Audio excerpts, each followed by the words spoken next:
같이 기도하시겠습니다. 사랑이 많으신 좋으신 우리 아버지 하나님, 감사와 찬양과 영광을 우리 아버지 하나님께만 돌립니다. 지난 20년도 한 해 동안 우리 평택교회를 통해서 크고 놀라운 역사를 이루어 주시고 주님의 자녀들에게 놀라운 은혜를 부어주신 것 감사드립니다. 주님 배없는 그날까지 받은 은혜를 감사하고 찬양하며 보답하는 삶을 살아갈 수 있게 도와주시옵소서. 오늘 말씀을 통해서 지난 한 해 동안 우리의 삶을 돌아보고 반성하고 21년 새해를 어떤 마음으로 어떤 자세와 태도로 주님을 섬겨야 될지 계획하고 준비하는 은혜의 시간이 되게 도와주시옵소서. 혹 지난 한 해 동안 하나님 앞에 부끄러운 것들, 잊어버리고 싶은 기억들, 아픈 상처 있다면 이제 내려놓고 앞에 있는 표대만을 바라보고 일어서서 힘있게 나아갈 수 있게 도와주시고, 변함없이 주를 사랑하는 가운데 어두운 이 세상의 빛과 소금의 사명을 잘 감당해내게 도와주시옵소서. 이제 주님의 허락하심과 인도하심 아래 교회당 신축 공사가 이제 진행이 됩니다. 마무리되는 순간까지 아무 사고 없이 안전하게 공사가 마무리될 수 있도록 도와주시고, 시공하는 또 형제님 그리고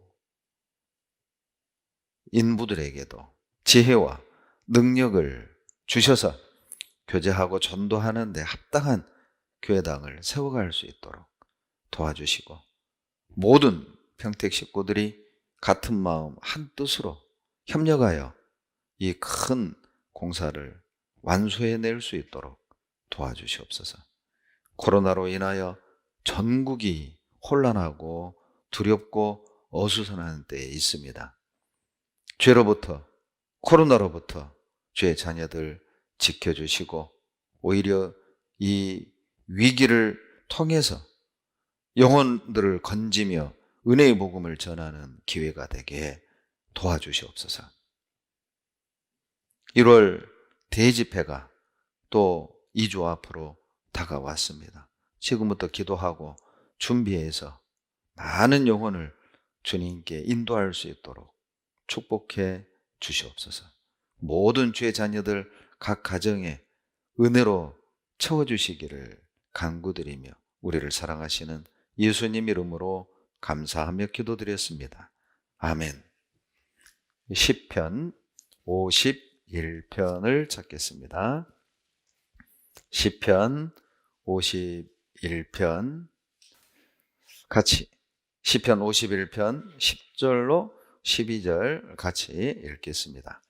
하나님이여, 내 속에 정한 마음을 창조하시고 내 안에 정직한 영을 새롭게 하소서. 나를 주 앞에서 쫓아내지 마시며 주의 성신을 내게서 거두지 마소서. 주의 구원의 즐거움을 내게 회복시키시고 자원하는 심령을 주사 나를 붙드소서. 시편 51편 제목을 보시면 다윗의 시라고 되어 있습니다. 자, 언제 다윗이 51편을 기록을 했냐면 밧세바와 동침한 후 선지자 나단이 다윗에게 와서 책망할 때 기록한 시라고 말씀을 하고 있습니다. 이 51편을 보면 다윗이 범죄에 대해서 후회하고 탄식하는 내용으로만 기록되어 있는 것이 아닙니다. 이 시편 51편을 잘 읽어보면 자기 죄에 대하여 후회하지만 자기 죄로 깨어져 버린 하나님과의 관계를 어떻게 다시 회복을 하고 예전처럼 주님과 사랑의 관계를 회복해서 새롭게 출발하고 싶은 그런 다윗의 간절함을 담고 있음을 알 수 있습니다. 다윗은 자기의 어떤 실패, 그리고 좌절, 부끄러운 아픈 경험을 통해서 어떻게 다시 시작할 수 있을지, 어떻게 하나님과의 관계를 회복할 것인지에 대해서 교훈을 주고 있습니다. 우리도 세상 속에서 살아가다 보면 그런 때가 있죠. 이 기억은 좀 지워버리고 싶고, 또 지난 날을 돌이켜보면 시간을 그때로 되돌릴 수만 있다면 내가 그렇게 안 했을 텐데, 어떤 그런 기억들이 있죠. 그런 경험들도 우리도 가지고 있습니다. 후회도 되고, 내가 왜 그때 그랬을까?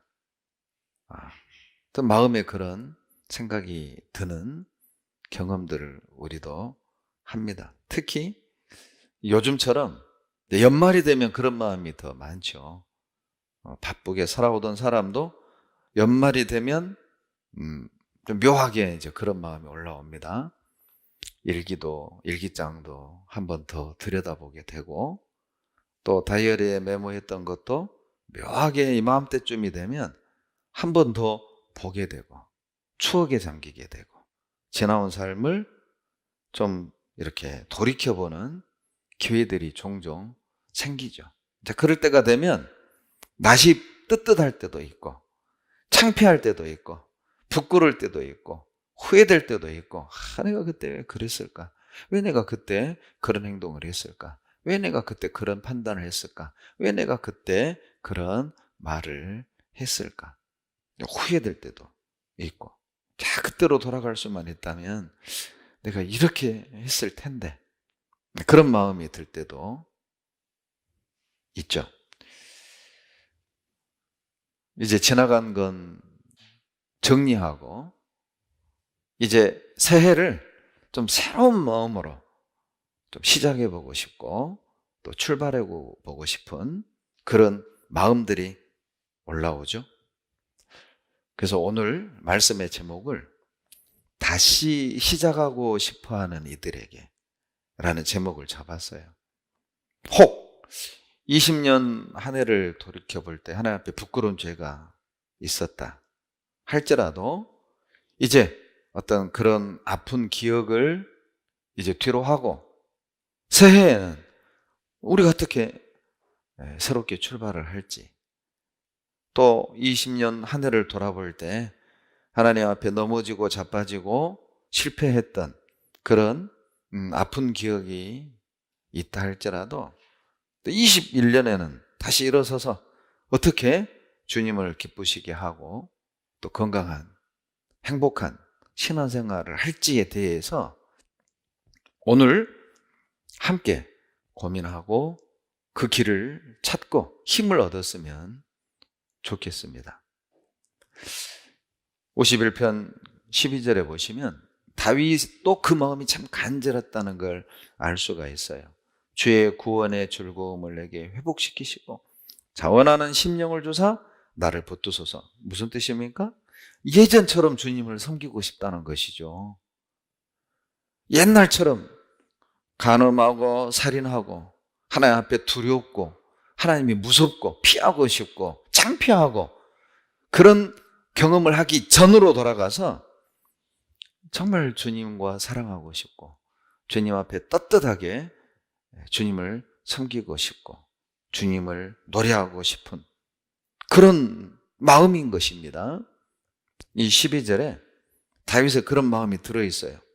하나님, 예전처럼 섬기고 싶어요. 하나님, 예전처럼 하나님과 교제하고 싶어요. 하나님, 정말 이 부끄러운, 이 창피한, 이 더러운 어떤 기억들, 이 마음들 씻어내버리고 싶어요. 회복시켜 주세요. 자원하는 심령을 주세요. 예전과 같은 그 마음을 하나님 주세요. 이걸 달리 표현한다면, 하나님, 나 다시 시작하고 싶어요. 하나님, 나 하나님과 그 관계를 회복하고 싶어요. 처음 구원받았을 때 그 순수했던 그 마음 돌아가고 싶어요. 그 내용이죠. 자, 그러면 다윗이 돌이킬 수 없는 죄를 범했을 때 어떻게 다시 시작할 수 있었는지, 그 무서운 죄를 범한 후에도 어떻게 하나님과 관계를 회복했는지, 그 방법을 함께 교훈받았으면 좋겠어요. 17절, 51편 17절, 여러분 하나님 앞에 혹시 올 한 해 부끄러운 죄를 범했습니까? 다시 시작하고 싶습니까? 가장 먼저 하셔야 될 게 있어요. 철저하게 회개하셔야 됩니다. 17절 다 같이 읽겠습니다. 하나님의 구하시는 제사는 상한 심령이라. 하나님이여 상하고 통회하는 마음을 주께서 멸시치 아니하시리이다. 하나님이여 상하고 통회하는 마음을 주께서 멸시치 아니하시리이다. 통회하는 마음이란 마음 아프게 뉘우치고 회개하는 마음을 말하는 겁니다. 구원의 즐거움을 회복시키고 싶다면 처음 구원받았을 때처럼 자원하는 심령으로 주님을 섬기고 싶다면 가장 먼저 하셔야 될 게 있어요. 통회하는 마음을 가져야 돼요. 무슨 뜻입니까? 확실하고 철저하게 회개하셔야 돼요. 새로운 출발의 첫 단추가 무엇입니까? 철저한 회개예요. 하나님과의 관계를 다시 회복하기 원하신다면 철저하게 회개부터 하셔야 됩니다. 전능하시고 전지하신 하나님의 약점을 하나 알려드릴게요. 여러분, 하나님의 약점이 뭐냐면 하나님은 회개하는 자를 거절하지 못하셔요. 이것이 하나님의 약점입니다. 철저하게 돌이키는 자, 회개하는 자를 매정하게, 냉정하게, 무정하게 뿌리치지 못하셔요. 그래서 시편 34편 18절에 여호와의 마음이 상한 자에게 가까이 하시고 중심에 통회하는 자를 구원하시는도다. 이것이 하나님의 약점이에요. 마음에 철저하게 회개하고 돌이키는 사람 반드시 구원하셔요. 하나님이 다윗을 끝까지 버리지 않고 사용하신, 축복하신 이유가 무엇입니까? 흠이 없어서가 아니죠. 완벽해서가 아니에요. 우리하고 완전히 차원이 다른 거룩한 삶을 살아서 다윗을 끝까지 사용하신 게 아니라 입에 담을 수 없는 엄청난 죄를 범했지만 다윗을 끝까지 사용하신 이유는 다윗은 철저하게 회개했다는 거예요. 이것이 하나님께서 다윗을 끝까지 사용하신 이유이죠. 여러분, 다시 시작하고 싶습니까? 새롭게 출발하고 싶습니까? 회개하십시오. 자기 반성의 시간을 반드시 가져야 해요. 51편 3절로 4절입니다. 대저 나는 내 죄가를 아오니 내 죄가 항상 내 앞에 있나이다.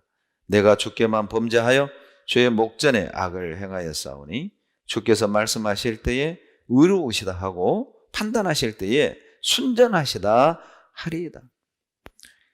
다윗은 분명히 나단의 책망을 받고 이제 혼자 침실에 들어가서 침상이 적시도록 울면서 회개하고 생각했을 거예요. 자기를 돌아봤을 겁니다. 그리고 이 시를 기록하게 된 거죠. 내가 주님 앞에 어떤 짓을 했는지 내가 잘 압니다. 내 죄가를 내가 압니다. 내 죄가 항상 내 앞에 있습니다. 이제 평생 이 죄의 기억에서 벗어날 수 없음을 다윗은 알았어요.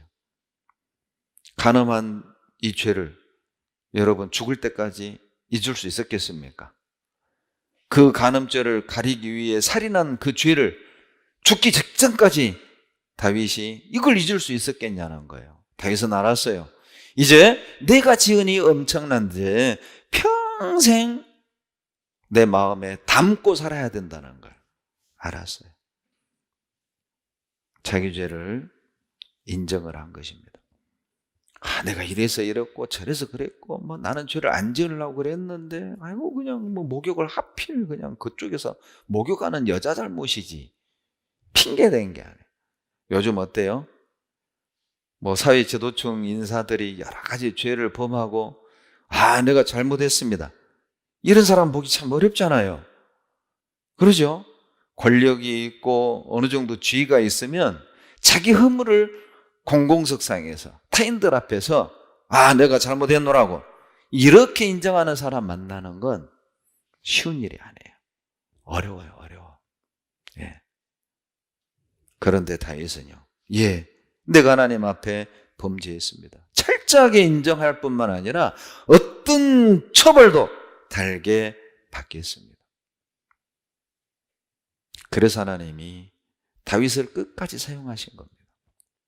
새롭게 여러분 출발하고 싶다면 그 죄를 철저하게 인정하시고 그리고 어떤 벌도 어떤 징계도 받을 마음의 태도를 가지셔야 돼요. 핑계대지 마세요. 이리저리 피하지 마세요.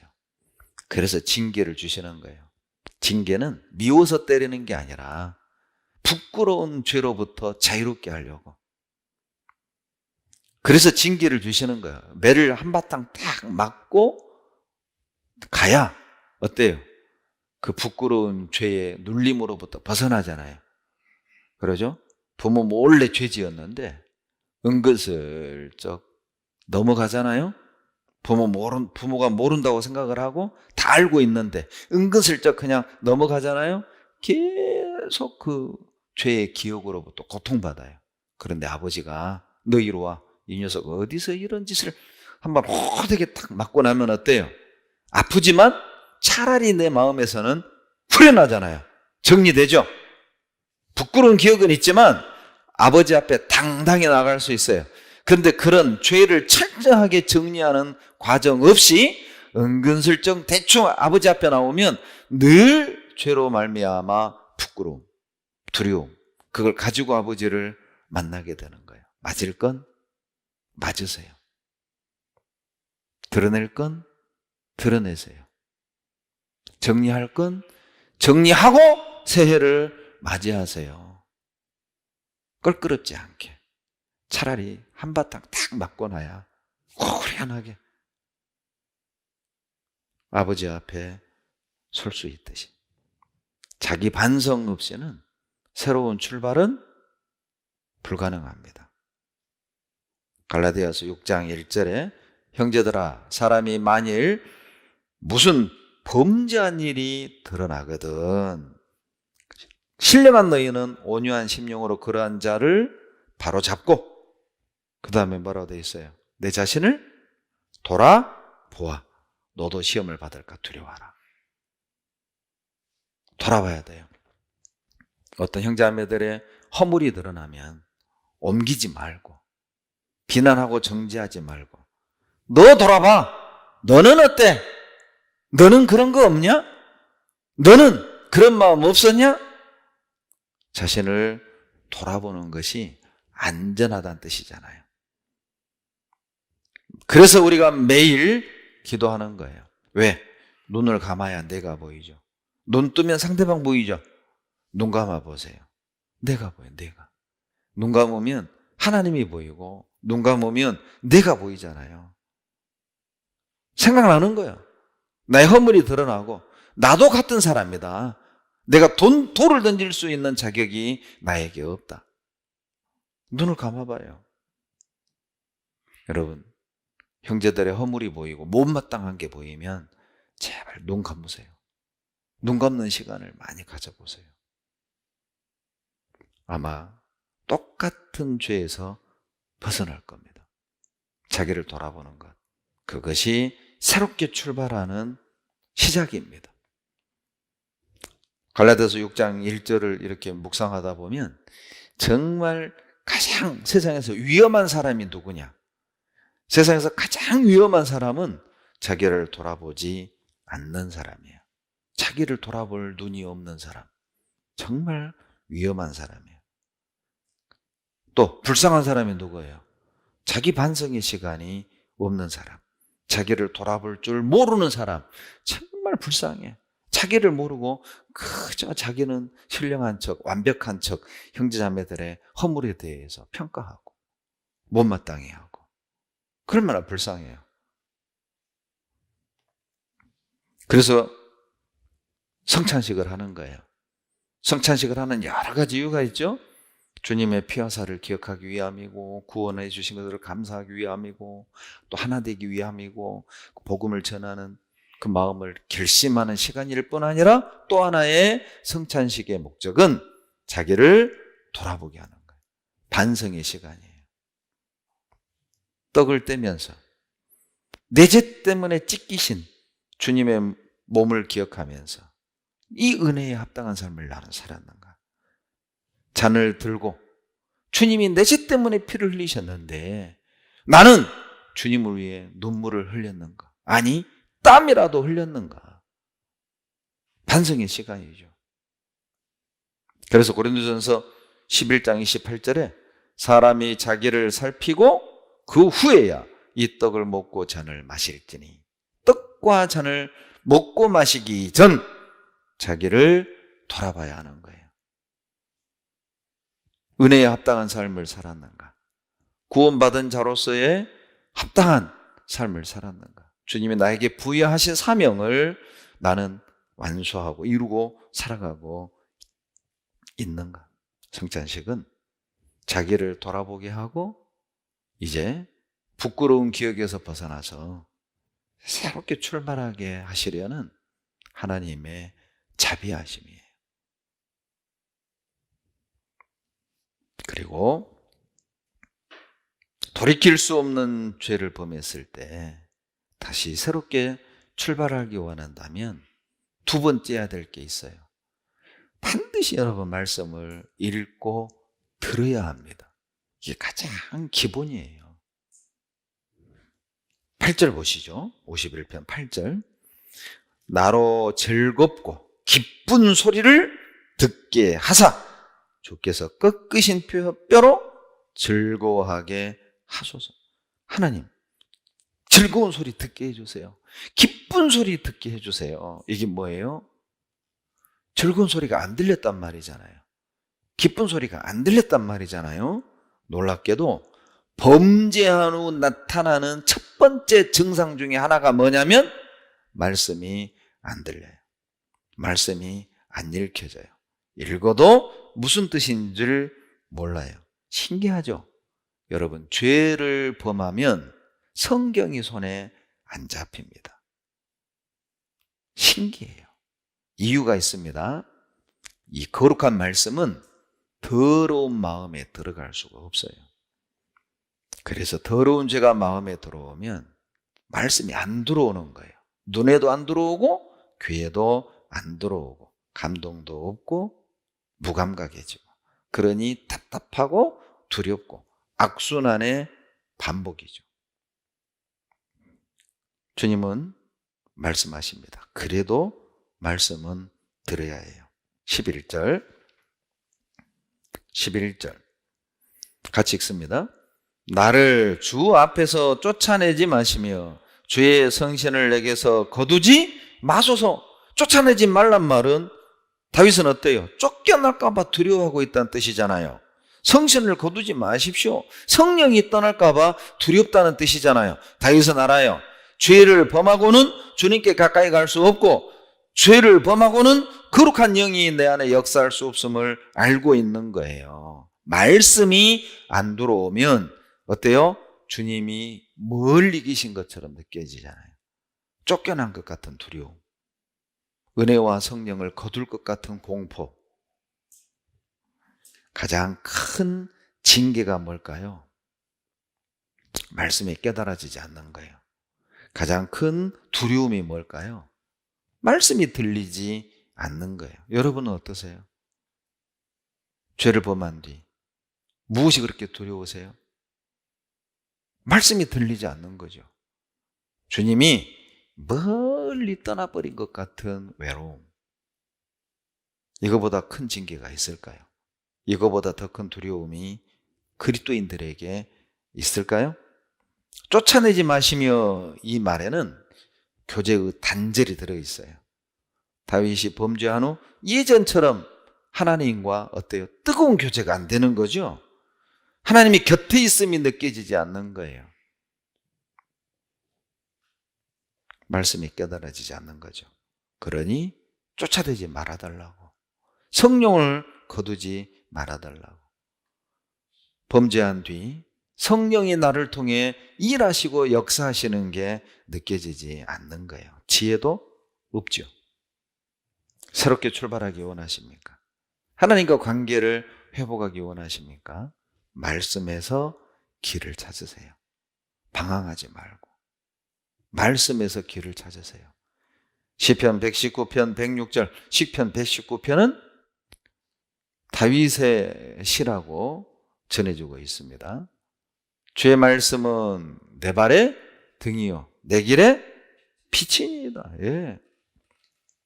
내 길의 빛이 말씀이에요. 무슨 뜻이죠? 말씀에서 길을 찾으라는 뜻이죠. 자, 새롭게 출발하고 싶다면, 다시 시작하고 싶다면 세 번째 염두하셔야 될 게 있습니다. 마음이 변해야 해요. 지금 이 마음으로는 새롭게 될 수 없어요. 새롭게 출발할 수 없습니다. 6절을 보시죠. 같이 읽습니다. 6절, 중심의 진실함을 주께서 원하시오니 내 속의 지혜를 알게 하시리다. 중심의 진실함을 주님이 원하신다. 무슨 뜻이겠어요? 진실되지 않으면 말씀은 깨달아지지 않습니다. 그러니까 중심의 진실함을 주님이 원하시는 거예요. 그래야 6절 끝에 지혜를 알게 해줄 수 있죠. 지혜가 깨달아진다는 것이죠. 더러운 마음 속에 거룩한 말씀이 들어갈 수 없기 때문이에요. 머물 수 없기 때문입니다. 자, 지금 이 마음으로는 안 된다는 뜻이겠죠. 지금 이 마음의 태도로는 다시 시작할 수 없어요. 뭔가 달라져야 돼요.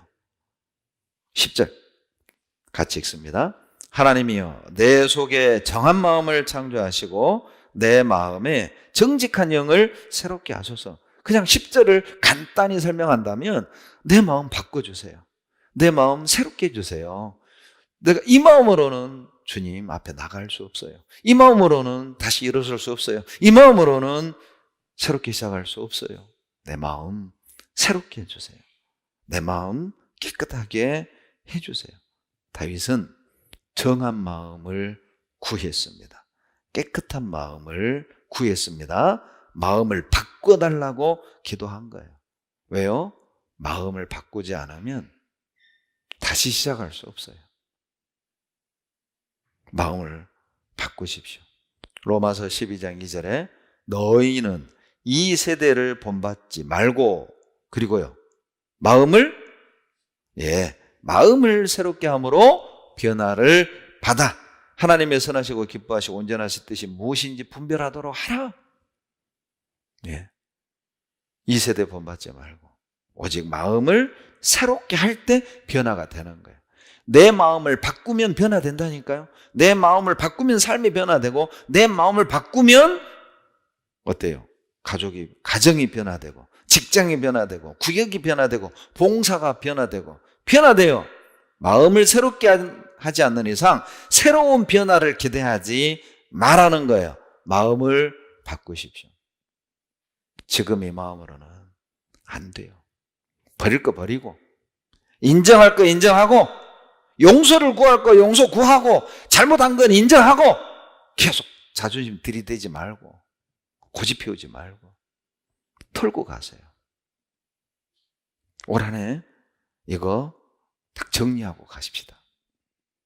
새롭게 시작하기 원하신다면, 하나님과 관계를 회복하기 원한다면, 마음이 바뀌기 전엔 여러분 각오로는 죄를 이길 수 없어요.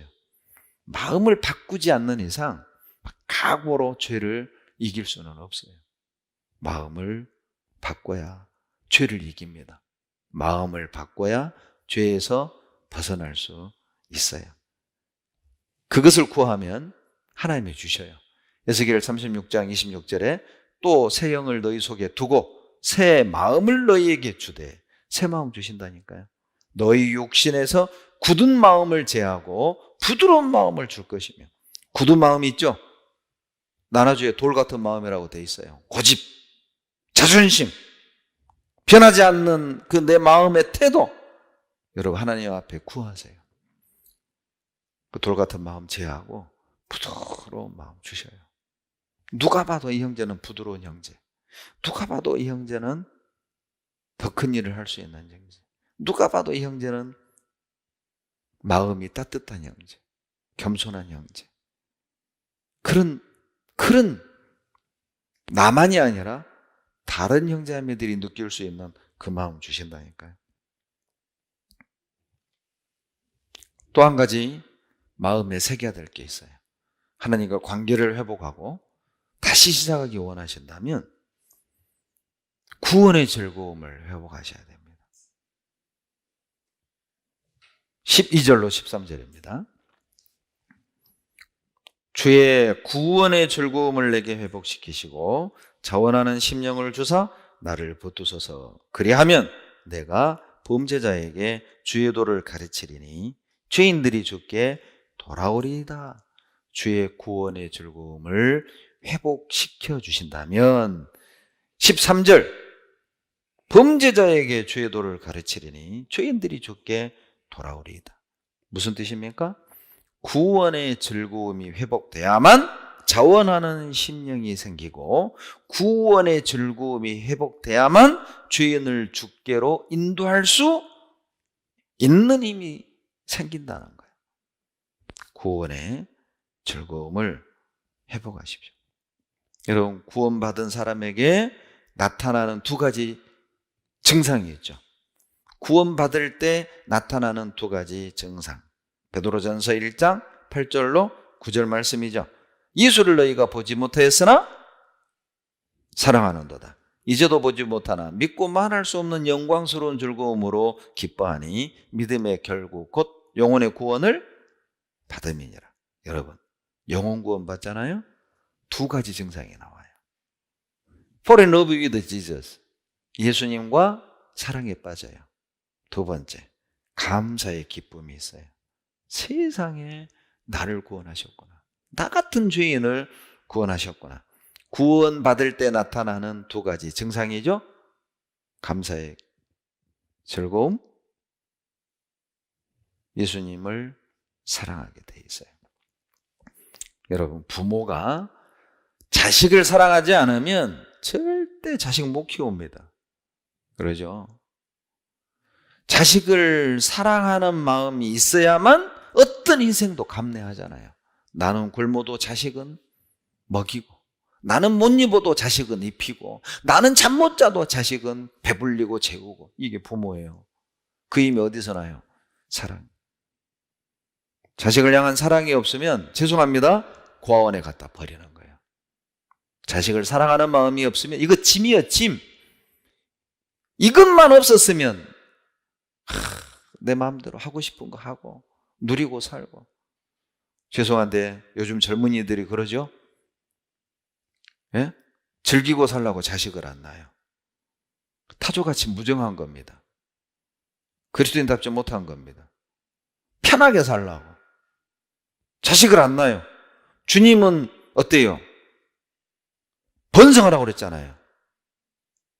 하나님이 가정을 주셨어요.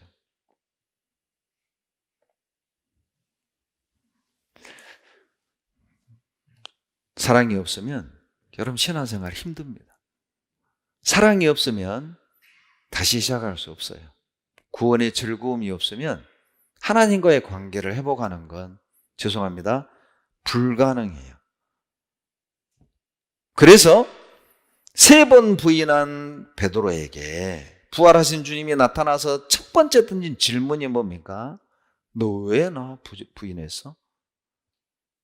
서운했다? 이게 아니죠. 요한의 아들 시몬아, 내가 다른 사람들보다 나를 더 사랑하느냐? 주님이 던진 질문이에요. 왜요? 주님을 가장 사랑하지 않으면 세 번 부인했던 부끄러운 기억을 극복해낼 수 없어요. 주님을 가장 사랑하지 않으면 이제 수제자로서 복음을 전하고 순교할 만한 힘이 나올 수가 없어요. 주님이 베드로에게 던진 질문입니다. 너 다른 사람보다 나를 더 사랑하느냐? 주님이 우리에게 동일한 질문을 한다면 우리는 어떻게 대답하시겠습니까? 정말 모든 것보다 주님을 더 사랑하십니까? 여러분 자신보다 주님을 더 사랑하세요? 여러분 자존심보다 주님을 더 사랑하세요? 여러분 고집보다 주님을 더 사랑하세요? 여러분 게으름보다 주님을 더 사랑하세요? 여러분 하고 싶은 일보다 주님을 더 사랑하세요? 여러분 갖고 싶은 것보다 주님을 더 사랑하세요? 여러분이 꿈꾸고 있는 그 계획보다 주님을 더 사랑하십니까? 주님을 더 사랑하신다면 앞에 열거한 그 모든 것들 내려놓을 수 있어요. 포기할 수 있어요. 신앙생활의 문제의 원인이 뭘까요?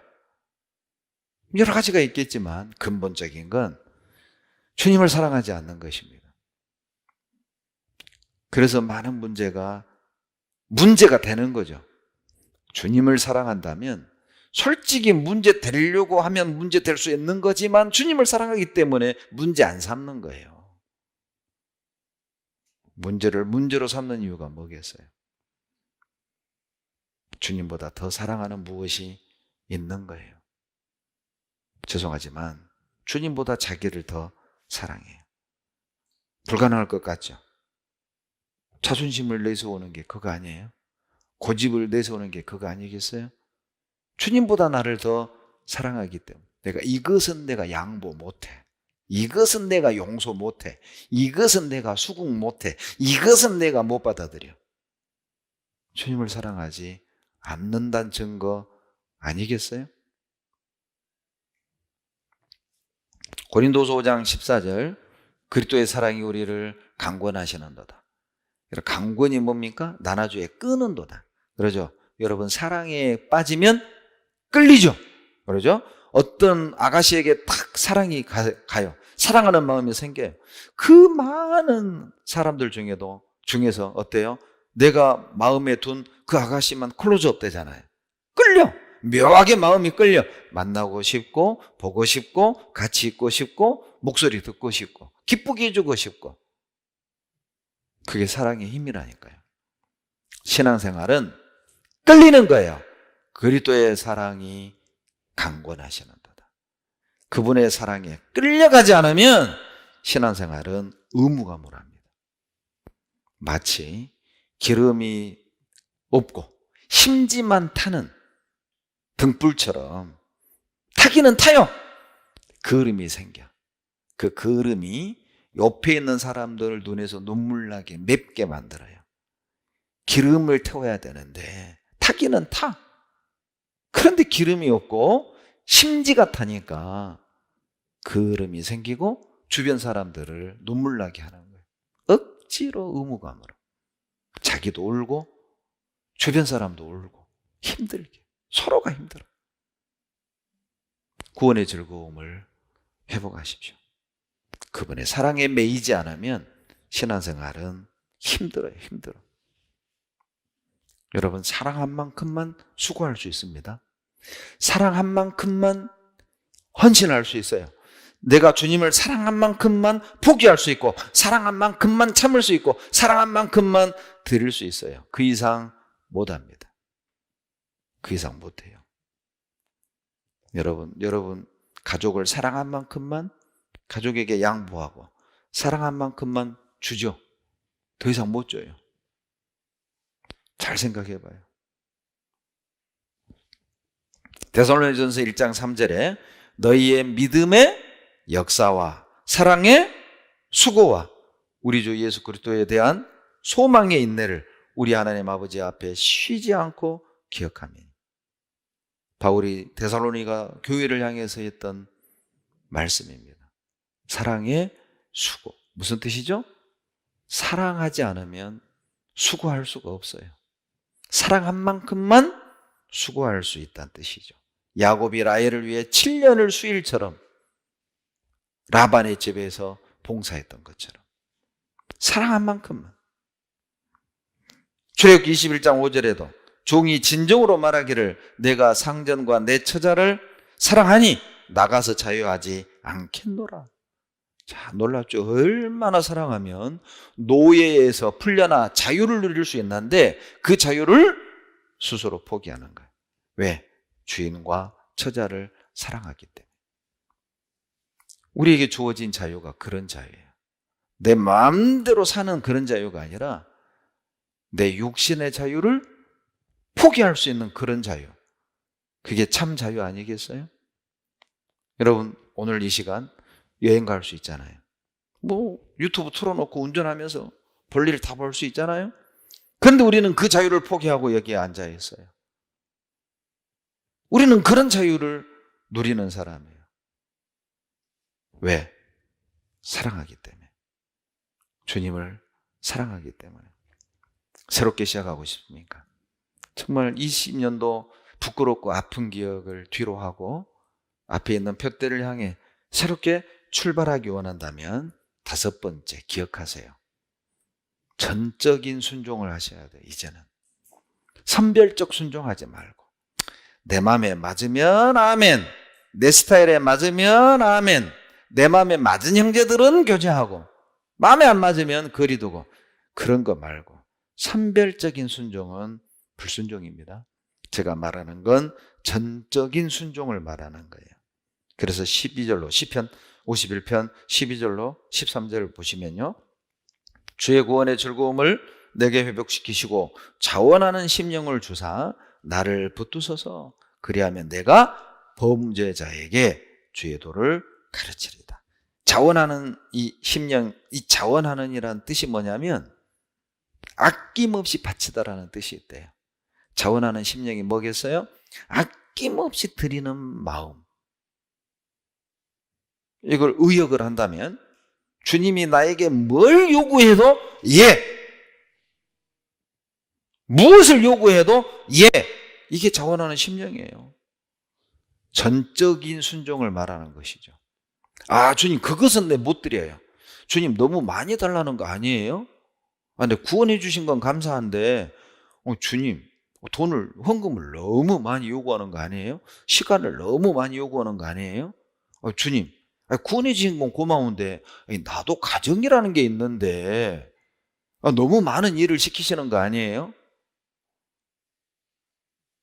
부분적인 순종, 선별적인 순종은 불순종입니다. 새롭게 출발하기 원하신다면, 새롭게 시작하기를 원하신다면 전적인 순종을 하셔야 돼요. 51편, 시편 51편은 다윗이 범죄한 후 지은 시죠. 어찌 보면 범죄한 후 주님께 드리는 기도입니다. 이 51편 읽어보면 다윗은 범죄한 자기를 비하하거나 좌절하거나 낭망하거나 포기하는 내용이 아니에요. 인간적으로 보면 뻔뻔스러운 기도처럼 느껴질 수도 있어요. 세상에 그런 짓 해놓고 뭐 회복시켜달라고? 이렇게 우리가 느낄 수도 있지만 그런데 다윗은 하나님의 은혜와 자비 앞에 구하는 기도예요. 사람에게 하는 기도가 아니에요. 그래서 4절에 이렇게 말한 거죠. 내가 주께만 범죄했습니다. 무슨 뜻입니까? 근데 사람들에게는 떳떳하다. 이런 뜻이 절대 아닙니다. 주께만 범죄했다. 이게 뭐예요? 주님께만 간절히 기도하는 거예요. 주님께만 간절히 간구하는 거예요. 회복시켜달라고. 뻔뻔하지만 사람에게 이런 기도하면 진짜 돌맞죠. 이런 뻔뻔한 인간. 간음하고 살인해놓고 뭐 용서해달라고? 인간은 그렇게 반응할 수 있어요. 그래서 다윗은 주님께만 간구하는 거예요. 나 봐주세요. 나 용서해 주세요. 나 새롭게 출발하고 싶어요. 주님과 관계를 처음처럼 회복하고 싶어요. 베드로전서 1장 22절에 너희가 진리를 순종함으로 너희 영혼을 깨끗하게 하며, 여러분 순종할 때 깨끗해집니다. 순종할 때 새롭게 돼요. 순종할 때 회복이 됩니다. 이제 다윗을 통해서 범죄했을 때 어떻게 다시 시작할지를 우리가 교훈을 받았습니다. 자, 이제는 엘리야를 통해서 깊은 절망에 빠졌을 때, 내 인생이 내 뜻대로 안 됐을 때, 내 계획대로 안 됐을 때, 포기하고 싶을 때 다시 어떻게 일어날 것인가, 또 한번 생각해 봅시다. 열왕기상 19장 4절입니다. 열왕기상 19장 4절.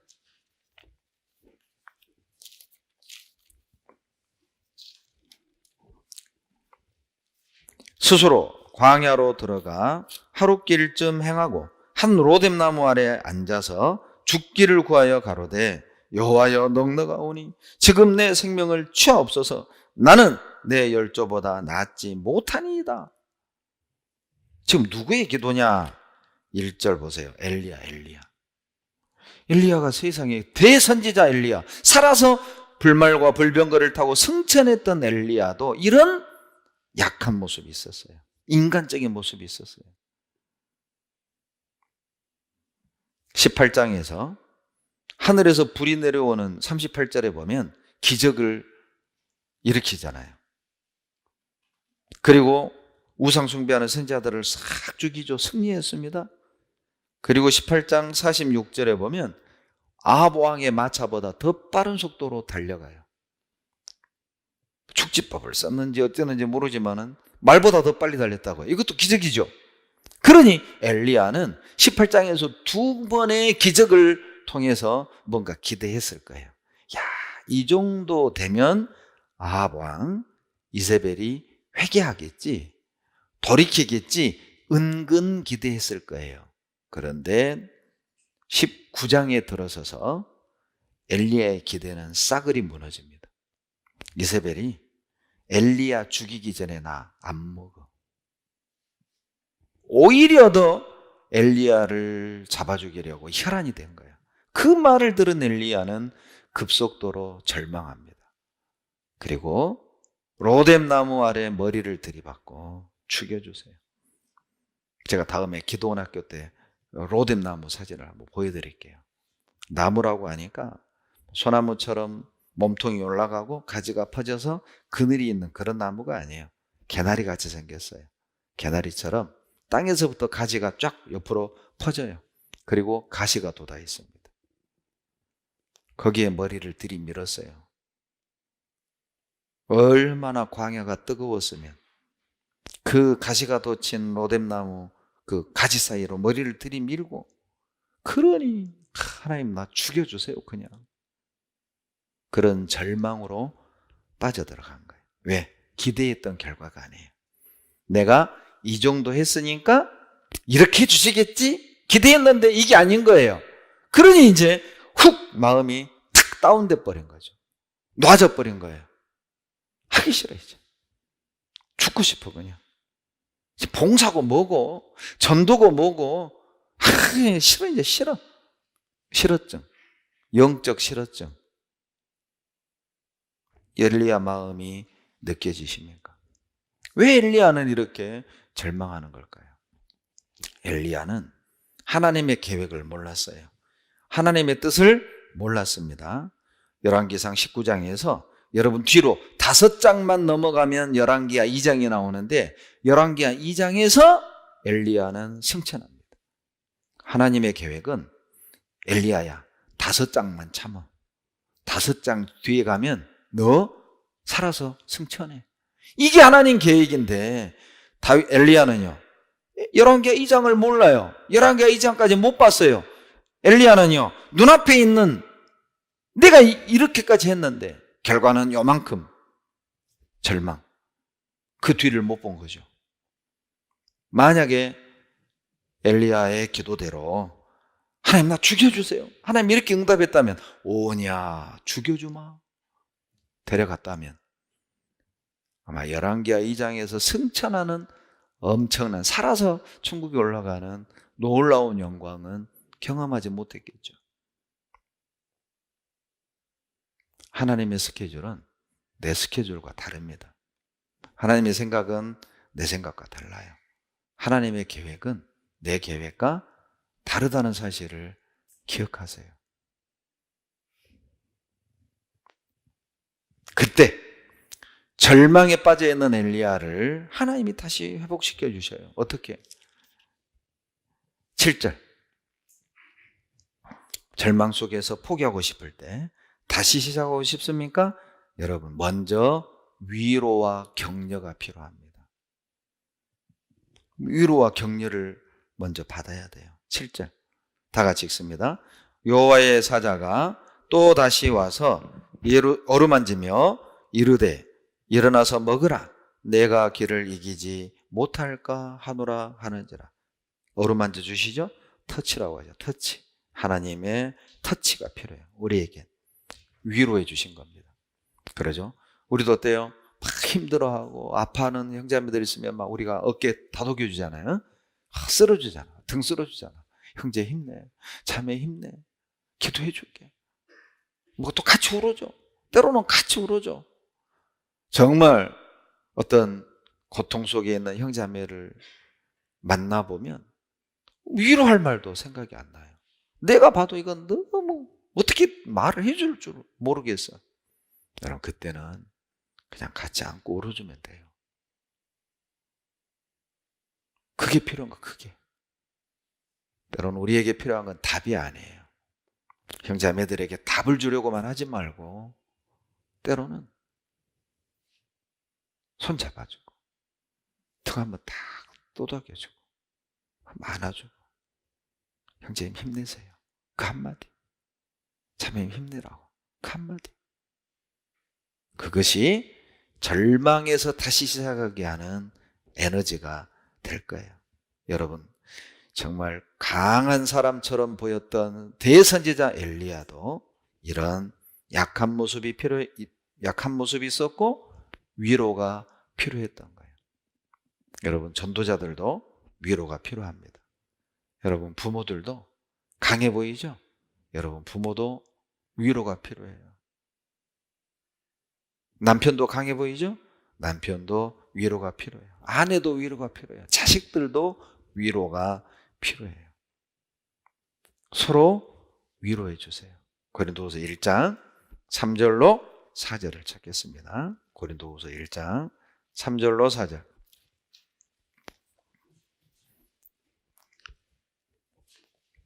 고린도후서 1장 3절로 4절. 찬송하리로다. 그는 우리 주 예수 그리스도의 하나님이시오 자비의 아버지시오 모든 위로의 하나님이시며. 4절 같이 읽죠. 우리의 모든 환난 중에서 우리를 위로하사 우리로 하여금 하나님께 받는 위로로서 모든 환난 중에 있는 자들을 능히 위로하게 하시는 하나님이시로다. 뭐 복잡하게 느껴지는데 간단합니다. 하나님이 나를 위로해 준 이유가 뭐예요? 환난 중에 있는 나를 위로해 주신 이유가 뭡니까? 다른 환난 중에 있는 다른 형제자매를 위로하라는 거예요. 그래서 하나님이 나를 말씀 가운데, 교제 가운데 위로해 주시는 거예요.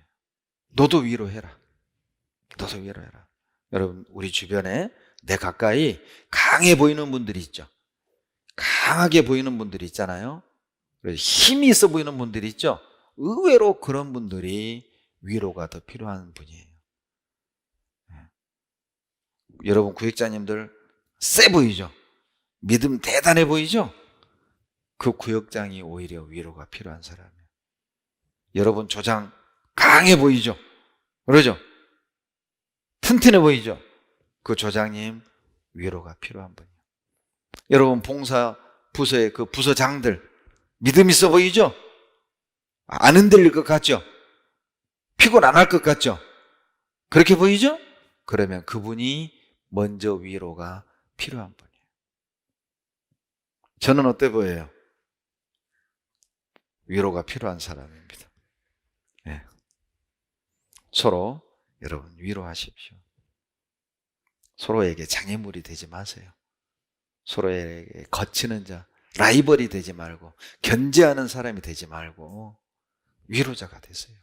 서로 위로하세요. 그러면 절망에서 포기하고 싶을 때 다시 시작할 힘이 생기는 거예요.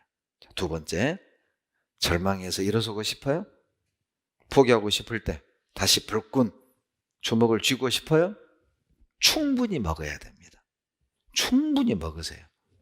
열왕기 상 19장 7절, 열왕기 상에 실 끼워 놓으세요. 열왕기 상 19장 7절, 열왕기상 19장 7절 같이 읽습니다. 여호와의 사자가 또 다시 와서 어루만지며 이르되 일어나서 먹으라, 내가 길을 이기지 못할까 하노라 하는지라. 5절에서도 어루만지며 일어나 먹으라, 7절에서도 어때요? 어루만지며 일어나 먹으라. 먹어야 돼요. 먹어야만 그 길을 끝까지 갈 수 있어요. 여러분 잘 먹어야만 주님이 정한 우리의 이 길을 끝까지 갈 수 있어요. 충분히 먹어야 일어설 수 있어요. 충분히 먹어야 다시 시작할 수 있어요. 눈물의 선지자 예레미야의 간증이죠. 예레미야 15장 16절에 내가 주의 말씀을 얻어먹었사오니 주의 말씀이 내 마음에 기쁨과 즐거움이 오나. 예레미야는 말씀을 얻어먹었다는 표현을 해요. 먹으면 힘나잖아요. 말씀이 힘이 된다는 뜻이죠. 말씀을 먹어야만 어때요? 우리에게 주어진 사명을 감당할 수 있고, 말씀을 잘 충분히 먹어야만 다시 일어설 수 있다는 뜻이에요. 기력이 회복된다는 뜻이에요. 여러분, 병들면 증상 중에 하나가 입맛 떨어지죠. 밥맛이 없어져요. 병들었다는 뜻입니다. 신앙의 병이 들면 말씀의 맛이 느껴지지 않아요. 시편 119편 103절, 건강한 신앙의 표본, 시편 119편 103절, 주의 말씀의 맛이 내게 어찌 그리 단지요. 건강한 신앙을 가지고 있는 사람은 어떤 말씀을 들어도 달아요. 그런데 병든 사람은요, 강요하네, 또 소리치네, 또 성질내네, 나를 때리는 채찍이 안 됩니다. 내 감정을 돋구는 소리로 들리는 거예요. 여러분 어때요? 말씀의 맛을 느끼고 계십니까? 충분히 말씀을 읽고 들으셔요. 충분히 먹으셔야 됩니다. 그래야 일어설 수 있어요. 또 절망 속에서 다시 일어서기를 원한다면 자기 위치를 지키셔야 돼요. 있어야 될 곳에 있으세요. 그래야 일어설 수 있어요. 열왕기상 19장 9절 보실까요? 9절,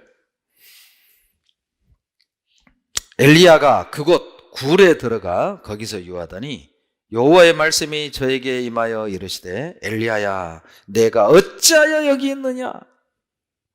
하나님의 책망입니다. 엘리야는 있어야 될 곳에 있지 않았어요. 굴은 엘리야가 있을 곳이 아니었단 말이잖아요. 너 왜 여기 있어? 있어야 될 곳에 있어야만 다시 출발할 수 있다니까요. 있어야 될 곳에 있어야만 일어설 수 있다니까요. 있어야 될 곳에 있어야만 하나님과의 관계가 다시 회복된다니까요. 신앙은 위치가 중요합니다. 그래서 시편 1편 1절, 이건 암송할 수 있어야 됩니다. 복 있는 사람은 악인의 꾀를 좇지 아니하며 죄인의 길에 서지 아니하며 오만한 자의 자리에 앉지 아니하고. 죄인의 길, 오만한 자의 자리, 이게 뭐예요? 다 위치잖아요. 있어야 될 곳에 있어야 합니다. 이것이 다시 일어서고 다시 출발할 수 있는 최선의 방법이에요. 어디에 있느냐가 어떻게 사느냐에 영향을 주기 때문이에요. 내가 어디에 있느냐가 어떤 마음의 태도로 서로를 대하느냐를 결정지어요. 위치는 그래서 중요합니다. 그리고 포기하고 싶을 때 다시 시작하고 싶다면 세미한 소리에 귀를 기울이세요. 19장 11절 12절 열왕기상 19장 11절 제가 읽습니다. 여호와께서 가라사대 너는 나가서 여호와의 앞에서 산에 섰으라 하시더니 여호와께서 지나가시는데 여호와 앞에 크고 강한 바람이 산을 가르고 바위를 부수나 바람 가운데 여호와께서 계시지 아니하며 바람 후에 지진이 있으나 지진 가운데도 여호와께서 계시지 아니하며 또 지진 후에 불이 있으나 불 가운데도 여호와께서 계시지 아니하더니 같이 읽을까요? 불 후에 세미한 소리가 있는지라. 엄청난 바람이 불었어요. 산이 갈라지고 바위가 깨지네요. 우와, 여기 하나님 계신가? 하나님 안 계셔. 우리는 어때요? 뭔가 거창하고 뭔가 엄청난 어떤 기적, 그런 곳에 하나님 계실 것 같잖아요. 그러죠? 막 요란하게 북도 들고 드럼 치고 막 하늘을 향해서 손을 들고 울면서 막 떼창을 부르고 마음이 뜨겁고 막 거기 하나님 계신 것 같잖아요. 봐봐요. 거기서 구원의 역사가 있는가? 안진뱅이가 일어서고 벙어리가 말하고 암도 막 고치고 그런 기적 보면 어때요? 거기 하나님 계신 것 같죠? 자세히 봐봐요. 하나님 거기에 계시지 않아요. 어디 계셔요? 세미한 소리를 들어보세요. 그 가운데 주님의 음성이 들렸던 거예요. 세미한 소리에 귀를 기울인다. 이게 뭐예요? 들어야 할 소리를 들으세요. 있어야 될 곳에 있고 들어야 될 소리를 들을 때 회복할 수 있어요. 세미한 소리에 집중하세요. 왜 주님이 큰 소리로 안 하고 작은 소리로 얘기하실까요? 집중하라는 뜻이죠. 그래야 들려요. 관심 가지라고. 그래야 들려요. 하나님의 말씀은 집중하지 않으면 그 속에 들어있는 하나님의 뜻을 발견하지 못합니다. 관심을 갖고 듣지 않으면 그 속에 들어있는 하나님의 계획을 느끼지 못한다니까요. 그래서 세미한 소리 가운데 주님이 역사하시는 거예요. 자, 11절, 12절 이 말씀의 또 하나의 의미는 여러분 엄청난 기적이 아닌 말씀으로 이스라엘을 회복하실 것을 보여주신 거예요. 이스라엘을 회복할 때 요란하게 큰 이벤트, 막 깜짝 놀랄 만한 놀라운 일, 그게 아니라 말씀을 통해 이스라엘을 회복시키시고 말씀을 통해 절망 속에 있는 좌절, 깊은 좌절 속에 있는 엘리야와 우리를 다시 회복시키고 일으켜 세우실 것을 말씀하시는 거예요. 놀랍게도 세미한 소리를 들은 엘리야는 변합니다. 변합니다. 힘을 얻어요. 일어서요. 보세요. 자, 9절 봐봐요. 9절에 엘리야가 어디에 있습니까? 엘리야가 어디에 있습니까?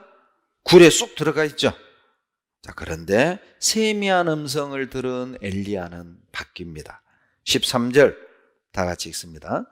엘리야가 듣고 겉옷으로 얼굴을 가리우고 나가 굴 어귀에 섬에 소리가 있어 저에게 임하여 가라사대 엘리야야 내가 어찌하여 여기 있느냐. 굴 어귀에 섬에 밑줄 그어봐요.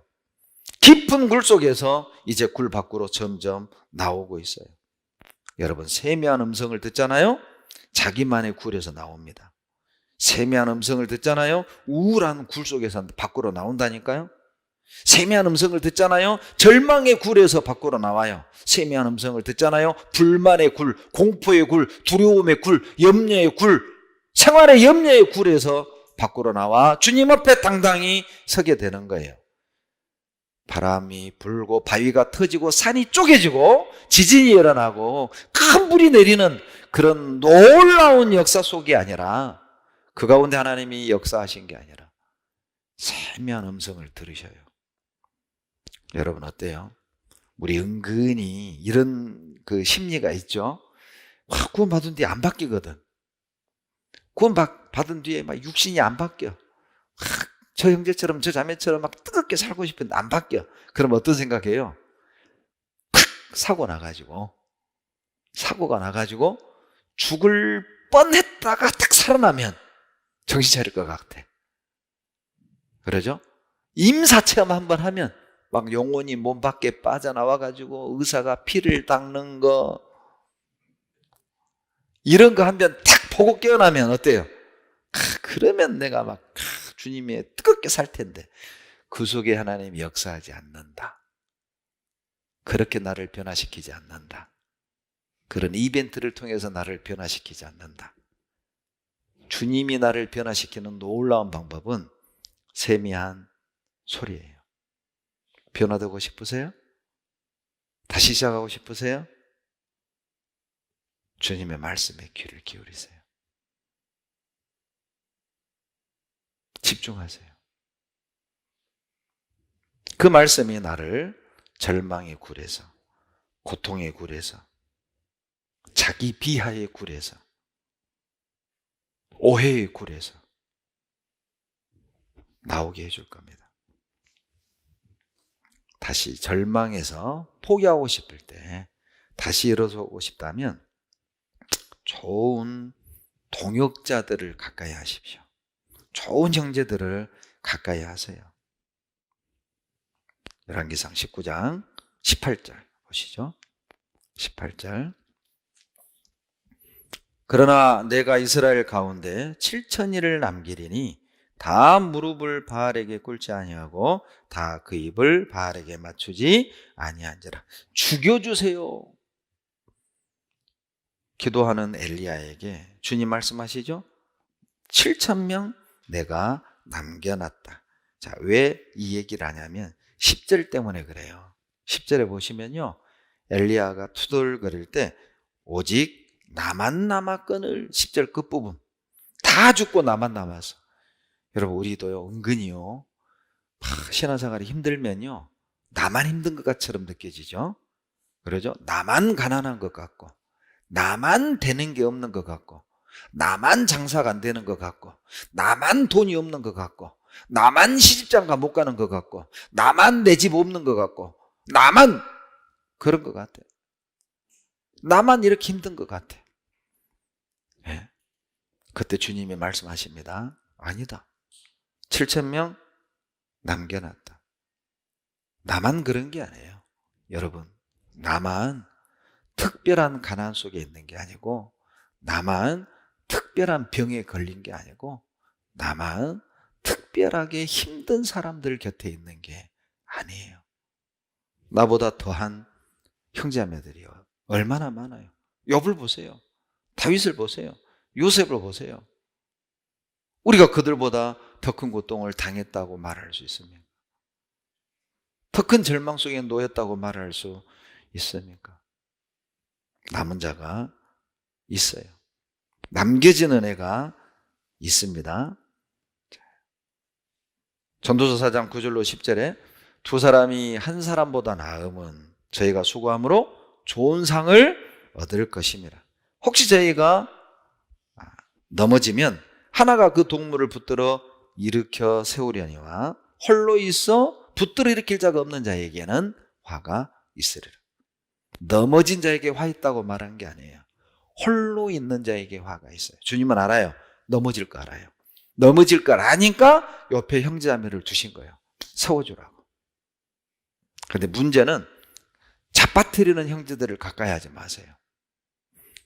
잘 있는데 탁 걷어서 잡아뜨려. 신앙생활 잘하고 있는데 엉뚱을 막 넣어줘. 엉뚱한 걸 넣어줘. 이거 들어봐. 이상한 사이트 알려줘. 이런 거 들어봐. 이상한 설교를, 우리 교회에서 전하지 않는 교리를 잡아뜨리고 넘어뜨리는 거예요. 여러분, 다시 한번 말씀드리는데, 우리 교회 안에 검증되고 또 말씀으로 정리된 얼마나 많은 설교들이 있으세요. 그거 들으셔요. 유튜브에서 이상한 거 듣고 이거 좋은 설교 들어봐. 이렇게 권하지 마세요. 충분해. 우리 교회 안에서 말씀이. 예. 다시 시작하고 싶다면 좋은 형제들을 곁에 두세요. 신앙의 본이 되는 형제들, 정말 교회 질서에 순종하는 분들, 적극 협력하는 분들, 자기를 낮추는 분들, 그러죠? 겸손한 분들, 이해하는 분들, 적극 섬기고 희생하고 나누는 분들, 그런 분들 가까이 하세요. 그런 분들. 물든다고 하죠. 금묵, 자흑. 참 묘하게요. 실제 그런 실험을 했어요.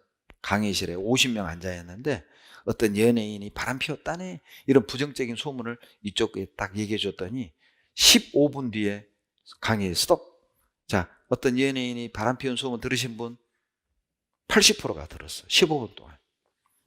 그 다음에 이제 또 이쪽 그룹에다는 이런 실험을 합니다. 어떤 연예인이 2억을 고아원에 기부했대. 15분 뒤에 스톱. 자, 기부한 소식 들은 분 15%. 부정적인 얘기는 빨리 돕니다. 좋은 얘기는 안 돌아. 신기해. 자, 나는 어때? 나는 어떤 말을 옮기기 좋아해요? 새롭게 출발하기 원하세요? 다시 일어서기를 원하세요? 좋은 형제, 본이 되는 그리스도인들을 가까이 하세요. 여러분에게 안전합니다. 자, 이제 마지막으로 여호수아를 통해서 실패했을 때 그 실패를 딛고 어떻게 다시 시작할 수 있는지 또 한번 생각해 봅시다. 여호수아 7장 4절로 5절입니다.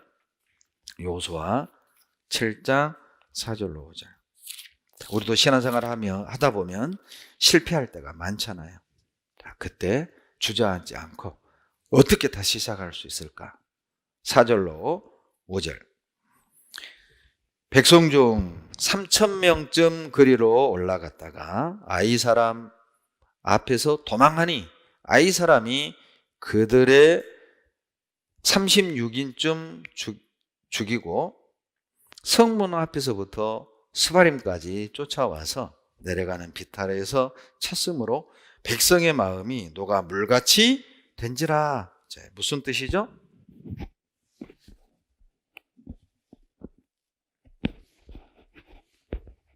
자, 이 내용은 여호수아 6장에서 이스라엘 백성들이 여리고성을 함락했잖아요. 난공불락의 요새를 이겼단 말이에요.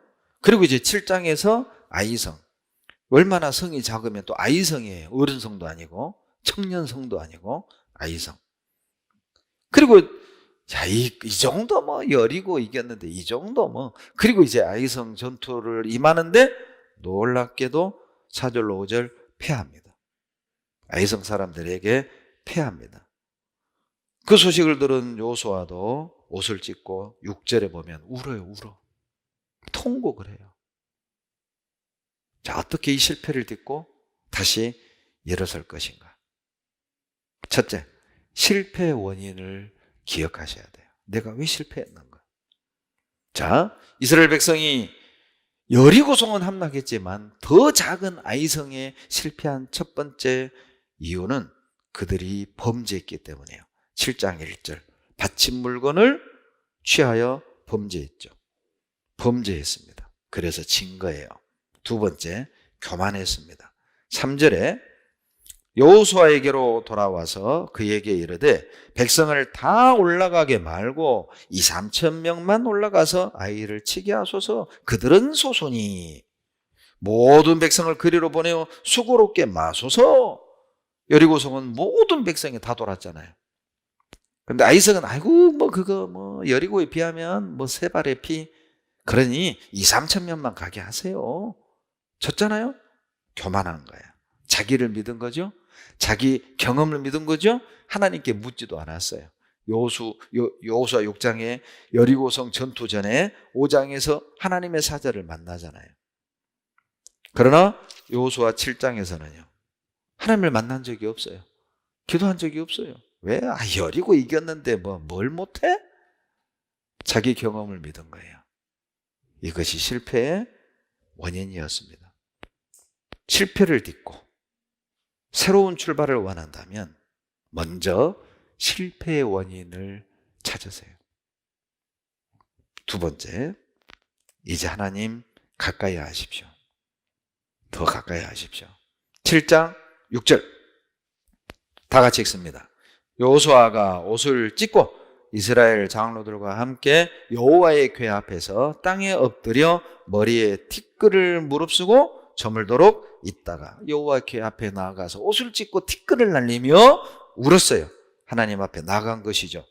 부끄러운 죄가 있지만 나아갔어요. 실패했지만 나아갔다고. 사무엘상 12장 20절에 이 모든 악을 행하였으나 여호와를 좇는 데서 돌이키지 말고 오직 너희 마음을 다하여 여호와를 섬기라. 사무엘상 12장 20절 말씀입니다. 이 모든 악을 행하였으나 여호와를 좇는 데서 돌이키지 마라. 부끄러운 죄 지었냐? 그러면 더 주님 가까이 해. 실패했냐?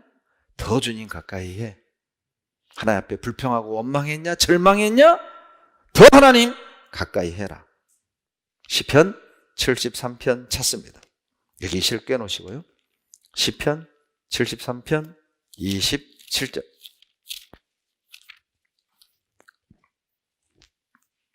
27절 같이 읽겠습니다. 대저 주를 멀리하는 자는 망하리니 음녀같이 주를 떠난 자를 주께서 다 멸하셨나이다. 주님을 멀리한다면 망하는 길이에요. 말씀에서 멀어진다면 망하는 길입니다. 봉사와 교제에서 멀어진다면 망하는 길이에요. 28절 하나님께 가까이 함이 내게 복이라. 여러분 복 받고 싶어요? 하나님 가까이 하세요. 교회를 가까이 하세요. 교제를 가까이 하세요. 말씀을 가까이 하세요. 기도를 가까이 하세요. 전도를 가까이 하세요. 봉사를 가까이 하세요. 희생을 가까이 하세요. 섬김을 가까이 하세요. 나누는 걸 가까이 하세요. 복 받는 길입니다. 다시 일어설 수 있는 길입니다. 실패를 딛고 성공할 수 있는 방법이에요. 더 가까이, 더 가까이, 좀 더 가까이. 부끄럽지만, 하나님 앞에 실패했지만, 범죄했지만, 그래도 더 가까이, 더 깊이. 그것이 다시 시작하는 방법입니다. 그리고 여호수아 7장 1절 돌아가 봅시다. 자, 실패를 딛고 다시 시작하기 원한다면 하나님의 것을 하나님께 드리셔야 돼요. 7장 1절 같이 읽습니다. 이스라엘 자손들이 바친 물건을 인하여 범죄하였으니 이는 유다 지파 세라의 정손 삽디의 손자 갈미의 아들 아간이 바친 물건을 취하였습니다. 여호와께서 이스라엘 자손들에게 진노하시니라. 그들이 범했던 죄가 뭡니까? 하나님께 드려야 될 것을 아간이 취한 거야. 다시 시작하기 원한다면 하나님 것 하나님께 드리세요. 하나님의 것을 도적질하지 마세요. 하나님의 것을 취하지 마세요. 시간 하나님 거잖아요. 물질 하나님 거잖아요. 내 젊음 하나님 거잖아요. 직장 주님 주신 거잖아요. 가정 주님이 주신 거잖아요. 내게 있는 모든 것 주님이 주신 거잖아요. 자, 올 1년 돌아봅시다. 주님의 것 주님께 드렸는지 돌아봅시다. 주님의 것을 내가 취하지 않았는가? 자기를 위해 살지 맙시다. 주님을 위해 던져야 됩니다. 가장 먼저 하나님께 드리는 습관을 가지십시오. 아침에 일어나서 가장 먼저 하나님을 만나셔야 됩니다. 신문 펴지 말고, 스마트폰 켜지 말고, TV 켜지 말고, 뉴스 듣지 말고, 인터넷 검색하지 말고, 일어나자마자 무릎 꿇고, 그리고 이제 눈을 뜨면 성경부터 펴고. 그래서 어떤 그리스도인은 No Bible, No Breakfast. 성경을 읽지 않고 먹지 않겠다. No Bible, No Breakfast. No God, No Man. 하나님을 만나기 전 어떤 사람도 만나지 않겠다. No God, No Man. 그 마음 가지세요. 실패를 딛고 다시 시작하고 싶다면 아침에 일어나서 하나님의 것을 하나님께 드리세요. 아침 시간 하나님께 드리세요. 실패를 딛고 다시 일어설 수 있어요. 자, 다시 시작하기 원하십니까?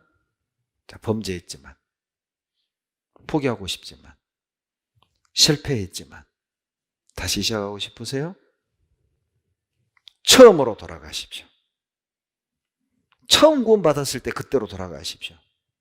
창세기 35장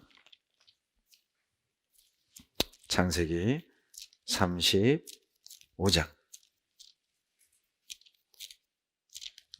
1절 하나님이 야곱에게 이르시되 일어나 베델로 올라가서 거기 거하며 내가 내 형 에서의 낯을 피하여 도망하던 때에 내게 나타났던 하나님께 거기서 단을 쌓으라 하신지라. 여러분, 이 내용이 뭐냐면 34장에서 시므온과 레위가 동생 디나를 강간한 세겜과 그 남자들을 다 죽이죠. 그 소식을 들은 이제 야곱이 큰일 났다. 이제 피해 보복의 악순환이 돌 거다. 걱정을 하고 있는데 하나님이 나타나서 야곱에게 하신 말씀이에요. 야곱아, 너 베델로 올라가라. 여러분, 이 베델이 어떤 곳입니까? 형 에서를 무서워해서 도망을 가다가 어때요? 베델에서 하나님을 만났던 것이에요. 창세기 28장 19절에 하나님을 만나서 그곳 이름을 베델 이렇게 얘기했죠. 하나님의 집이다. 그곳으로 다시 가라는 거예요. 처음 하나님 만났을 그곳으로 가라. 그리고 거기에서 단을 쌓으라는 거예요. 무슨 뜻이죠? 어떤 문제가 있을 때 여러분, 하나님 만났던 곳으로 돌아가세요. 두려운 일이 몰려올 때 처음 하나님 만났을 때로 기억을 돌려보세요. 일이 안 풀릴 때 처음 하나님 만났을 때로 돌아가 보세요. 다시 시작하고 싶다면, 하나님과 관계를 회복하고 싶다면, 처음 우리 주님 만났을 때, 처음 십자가의 주님을 만났을 때, 처음 그 은혜에 감격했을 때, 처음 그 구원의 은혜로 내 마음에 기쁨이 충만했을 그때로 돌아가 봐요. 다시 시작할 수 있는 용기가 생길 겁니다. 그때로 돌아가 봅시다. 창세기 12장 7절. 창세기 12장. 마태복음 찾겠습니다. 마태복음 28장 10절. 마태복음 28장 10절.